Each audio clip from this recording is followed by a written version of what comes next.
Redditors, have you ever been in a community so toxic you had to leave? If so, which one? Yeah, I had to leave the Dating Over 30 subreddit. It's full of toxic advice and attitudes. Some very self-absorbed narcissists among them.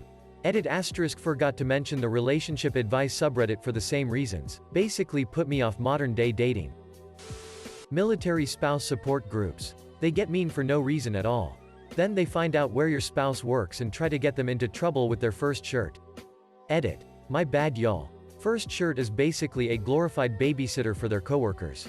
They try to keep people in line like, don't drink and drive. Probably shouldn't marry someone you met 8 hours ago on a drunken binge. I'll go fill out paperwork and start cleaning things up and figure out who's taking care of your job since you decided going to jail was a good idea because you're a dumbass. That sort of thing, as well as daily random tasks.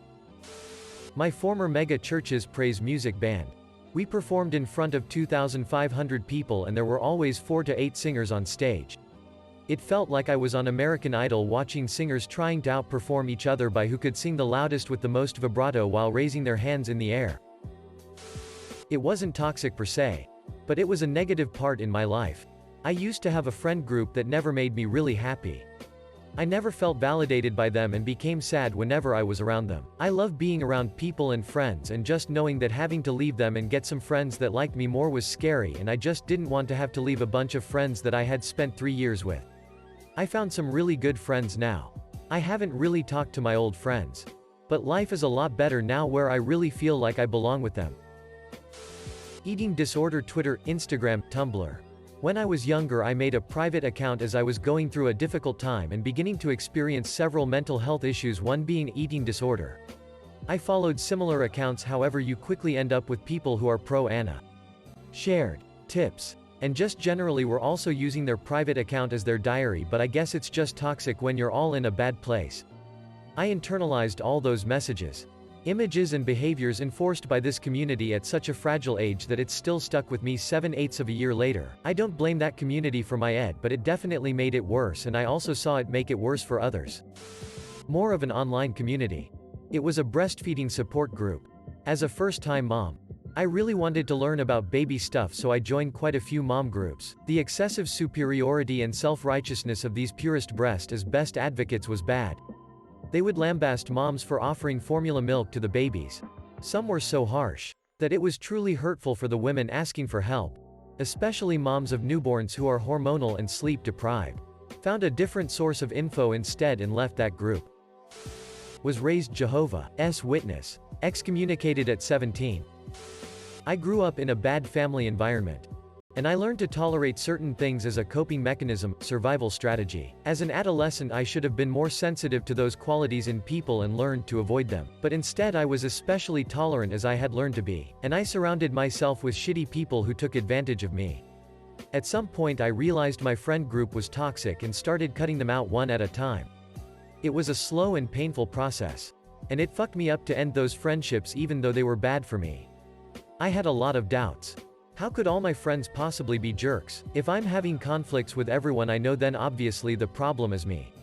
And not them, right? Well, turns out it was both. They were all jerks. Because I had chosen jerks to be friends with. In a lot of cases, my friends didn't even like each other. What a mess I made. As an adult, it's a lot harder to make new friends. But I'm glad I eventually made those realizations and cut people off for my sake. I'm still lonely, especially in lockdown. But the people I do have in my life are a lot more supportive now. It turns out that when I'm not following a deeply ingrained path of self-destruction that I started on as a child, I'm actually a pretty good judge of character. Ever live in Anwa? I did. Never again. I was briefly in a Discord server where mods had made a role called the clown role, and gave it to anyone who went against the majority opinion. I tried League of Legends once. Never again. When I was in 6th grade, I tried to become one of the cool kids, and I was actually pretty much one of them for a while.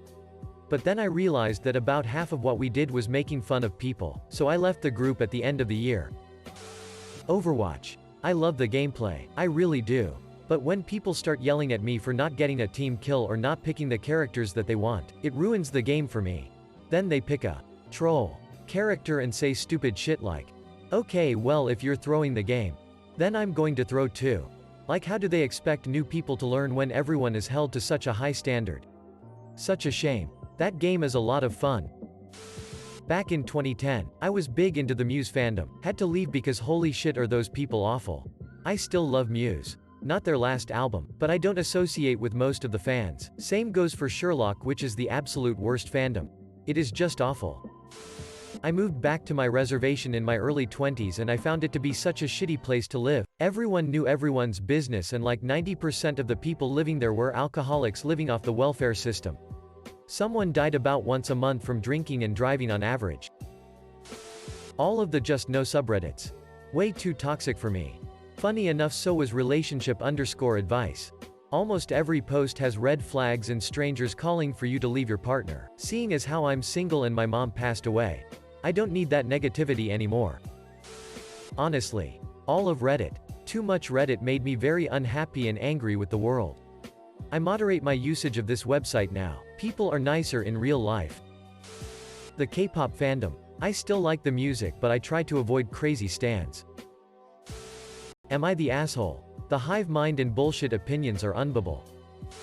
I think the YouTube community was really nice once it developed.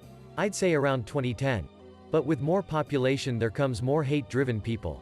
It was nice for a while. Everyone talks about the old YouTube days. Everything was perfect. Everyone was monetized and everyone was friends. And by everyone I mean pretty much everyone. That sense of community. Some creators literally knew your name. They were all friends with each other. VidCon was new, created by Hank Green, who everyone knew. It was all family. But of course, the platform expanded. I'm some great ways. And in some bad ways.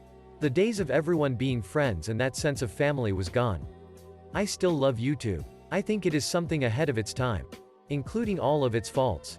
I think it's going to live for a while longer. But that sense of love and community was crushed. And I don't think it will ever happen again.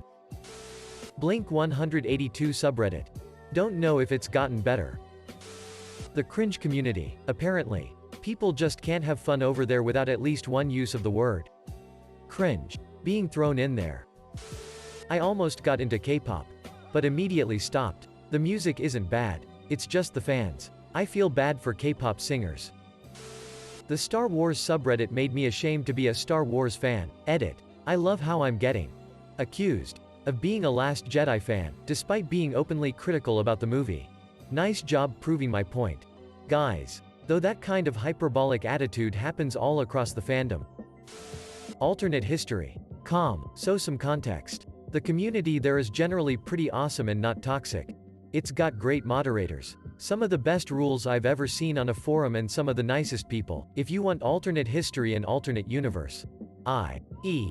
fandom stuff. Content. I genuinely don't believe there is a better place on the internet. All of that, however, is ruined by the admin. Ian. For people who are members of the site. This isn't because of any political disagreements. In fact, as far as I know, we agree on most issues politically, but he is not a great guy. There are a whole host of controversies surrounding him. But I want to talk to the one which broke my interest in a site that I spent a decade as an active member for.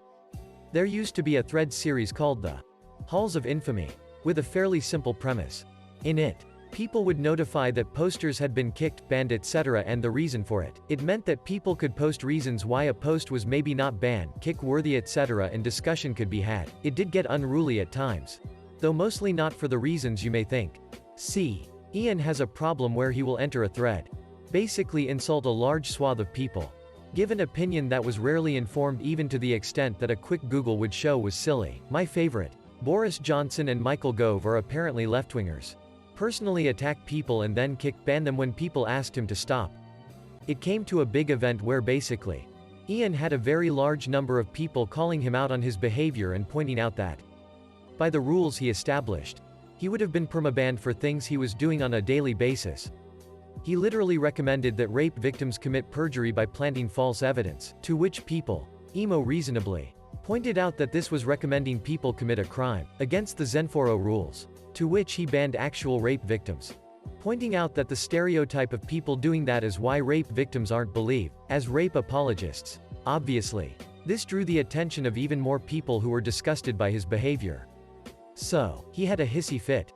He claimed that people were being too critical of moderation, and that as a result, He came up with a new version of the Hall of Infamy, where only posts he agrees with can be seen.